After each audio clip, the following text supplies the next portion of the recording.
மக்களவைத் தேர்தலில் வாக்குப்பதிவு செய்வதற்காக சென்னையில் இருந்து சொந்த ஊர்களுக்கு செல்லும் மக்களின் வசதிக்காக 10,214 சிறப்பு பேருந்துகள் இயக்கப்படும் நிலையில் நேற்று ஒரே நாளில் 1,49,000 பயணிகள் பயணம் செய்திருக்கிறார்கள். இது தொடர்பான கூடுதல் விவரங்களோடு இணைகிறார் செய்தியாளர் ராபர்ட் அபினேசர். ராபர்ட், தற்போது இந்த சிறப்பு பேருந்துகளில் செய்யப்பட்டிருக்கக்கூடிய வசதிகள், எவ்வளவு பயணிகள் தொடர்ச்சியாக வெளியூர்களுக்கு பயணம் செய்கிறார்கள், விவரங்களை பதிவு செய்யலாம். கண்டிப்பா பல தொடர் விடுமுறை மற்றும் பாராளுமன்ற தேர்தல் இந்த ஜனநாயக வாக்குப்பதிவு காரணமாக சொந்த ஊர்களுக்கு திருவிழா காலங்களில் செல்வது போல மக்கள் தற்போது செல்ல தொடங்கி உள்ளனர்.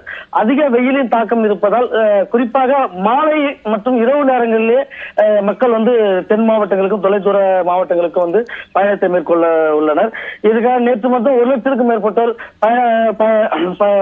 பயணப்பட்ட நிலையில் தற்போது 10,214 பேருந்துகள் தொடர்ச்சியாக இயக்கப்பட்டு வருகிறது.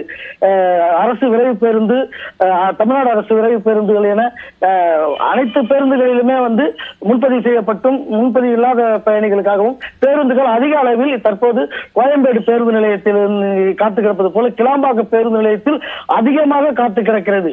குறிப்பாக பேருந்து நிலையத்தை தாண்டி சாலை ஓரங்களிலும் தற்போது பேருந்துகள் இருக்க இடமில்லாமல் நிறுத்தி வைக்கப்பட்டுள்ளது. பொதுமக்கள் சென்னையிலிருந்து தென் மாவட்டங்களுக்கு செல்லும் பொதுமக்கள் கிளாம்பாக்கம் பேருந்து நிலையத்தை பயன்படுத்திக் கொள்ள ஏதுவாக இந்த பேருந்துகள் வசதிக்காக அவருக்கு நிறுத்தப்பட்டுள்ளது. பாலவேல், நன்றி ராபர்ட், விரிவான விவரங்களுக்கு.